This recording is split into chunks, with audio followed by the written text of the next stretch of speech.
Hey ladies and gentlemen, welcome back to the channel. My name is KPZ, you're here on the home of the Slightly Above Average Ship Review. Got a match for you today in the Early Access Tier 7 Pan-European Destroyer The Split. We're on Mountain Range. It is a domination match and we are top tier. Today, no aircraft carriers, 4 enemy destroyers in the match. The Split is an unusual ship. We're going to get into all of the info that you need to know about the Split.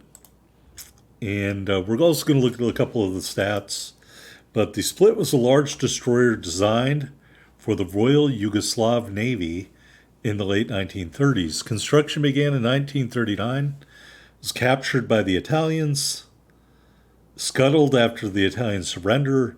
The Germans occupied Split, refloated the destroyer, didn't do anything with it, scuttled the Split before the city was taken by the Yugoslav partisans. They refloated the Split. The Socialist Federal Republic of Yugoslavia didn't do any work.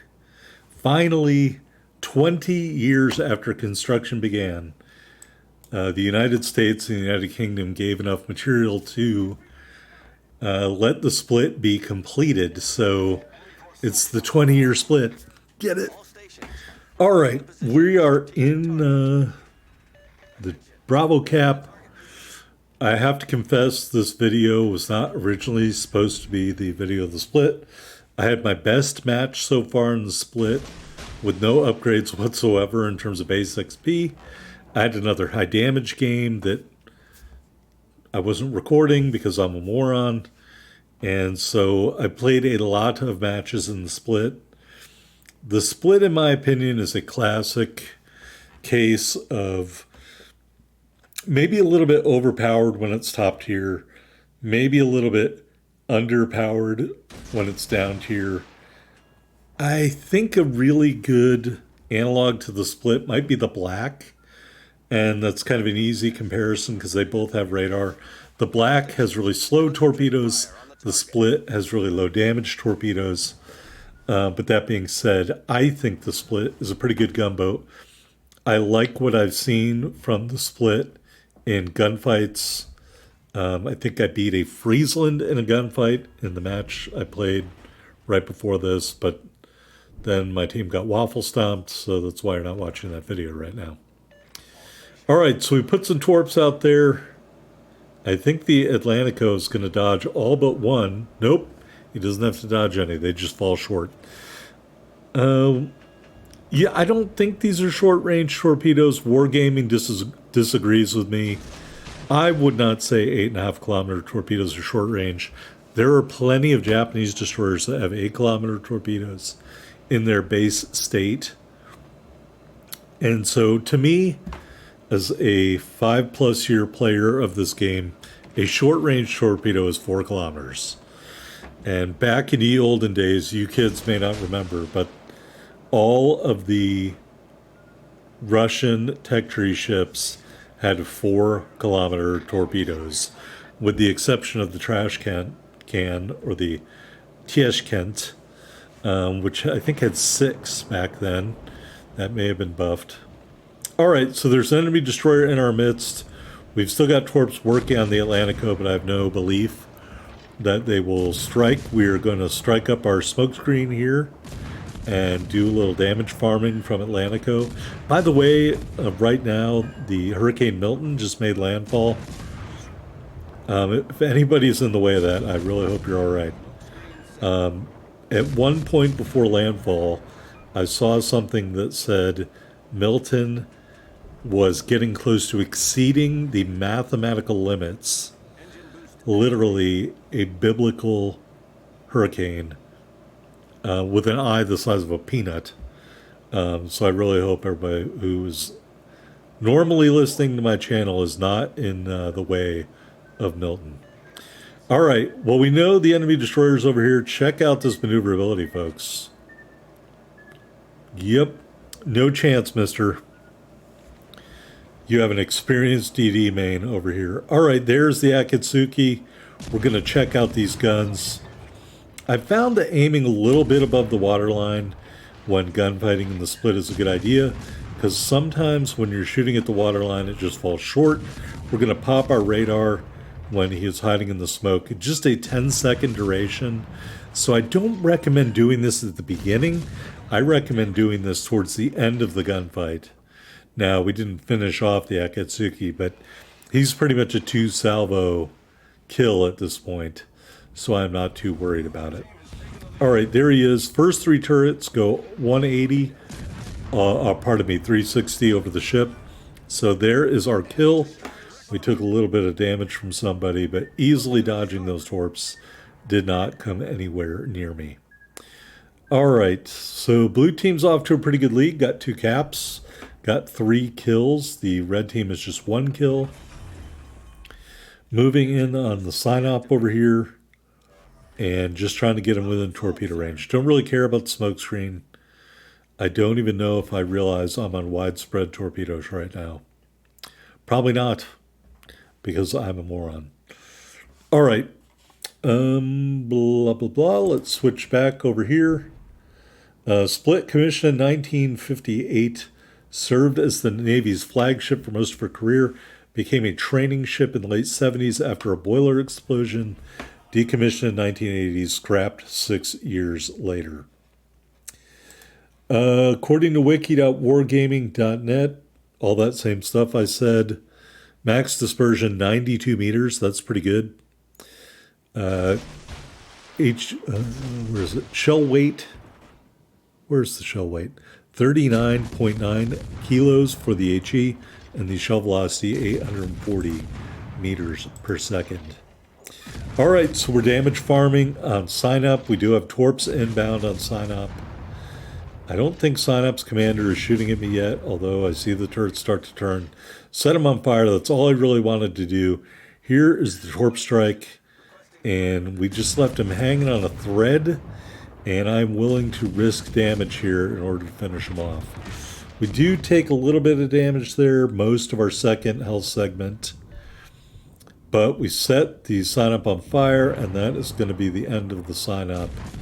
As you can see, you're able to farm in this ship no problem. My one complaint is that I wish the ship had one more smoke screen. And we will talk about why on the commander screen in the port. All right, I made it seem like he was going to die any second now. That didn't happen. Set him on fire again, turning away to avoid a salvo. We do. He dies. Kill number 2. All right, I think that's going to be close to the end of this match. We have an insurmountable lead in points. There's 1 enemy destroyer left, and I think he's going to be dead soon. So, yeah, the split is a fun ship. That radar is a nice touch. And I would say it's up towards the top in terms of gunfighting ability.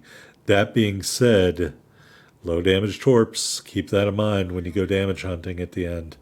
You're going to have to farm carefully and not waste any torpedoes. All right, there is the last kill, and that is the end of the match. All right, here we are on the victory screen. 81,393 total damage. 91 main battery hits, 6 torpedo strikes, 2 kills, 6 fires, and a solo base cap. We ended up with 311,063 silver, 9,300 ship XP, 9,600 commander XP in the split. And let's go look at the team results. And I'm going to be very disappointed, so it's going to be a very quick look when I see it. Top of the board, 2456 base XP. 2 big kills, but I'm like, man, I'm so mad that wasn't more. Anyway, here in the port, we are in early access. And here are the mods. Aiming System Mod 1. Steering Gears Mod 2. Concealment System Mod 1. And Main Battery Mod 3. As you can see, the ship is fully upgraded. Taking a look at the loadout, HE only as discussed. 2 charges of the smoke generator, 3 charges of the engine boost, and 3 charges of 10-second radar. You could swap your engine boost for a DFAA charge. I absolutely do not recommend that in the split. Stick with the engine boost. We were running the Epic Ship XP booster and the Rare Battle booster for movement speed and cooldown time. The consumables are locked because I recorded this at a different time that I recorded the match. Anyway, standard permanent camouflage, early adopter flag. Here in the specs, 16,600 hit points with our build. 5 140 millimeter guns, 10.8 kilometer firing range. 3.1 second reload, 15.1 second turn time. HE shells, 21 to 14 max damage with a 10% fire chance. Really good ballistics on those guns, by the way. 2 triple tube launchers, reload every 75 seconds. Max damage just 10,700. 8.5 kilometer range, 76 knots, pretty quick. And 1,600 meters detectability on those torps. AA defense, we do have Bofors guns, but they're kind of a letdown. 3.5 kilometer range, 89 damage per second. Probably nerfed a little bit to balance the ship. Maneuverability, fast, 42.7 knots, 640 meter turning circle, 3.4 second rudder shift time.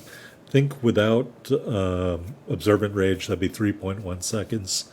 Concealment is 5.2 on the surface, 3 kilometers from the air, 2.8 when firing from smoke. Here in the stats, we played 23 matches in the split, 17 wins, so definitely a powerful ship. 54% main battery accuracy, 13% torpedo accuracy. Average results in the split, 1 kill, 38k damage. Our highest battle achievements were not achieved in that match you just watched. 3 kills, that was a separate game, then 107k damage, which was a separate game from the 2897 Max XP.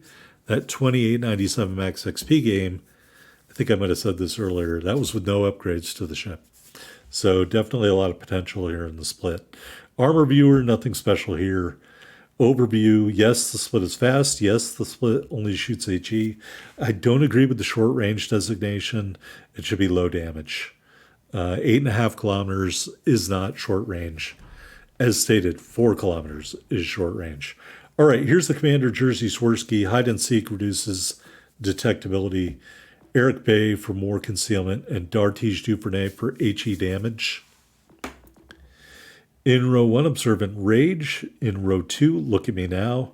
In row 3, I prefer Perceptive over Twist and Track for the damage reduction. Unique skill in row 4, Fox Flare. Radar duration matches smoke generator action time if latter is longer. And this is why I think you deserve a third smoke screen to match the number of radar charges. Unstoppable is our legendary skill. That's the split. Like, comment, subscribe down below. Love to hear what you think. See you next time, folks.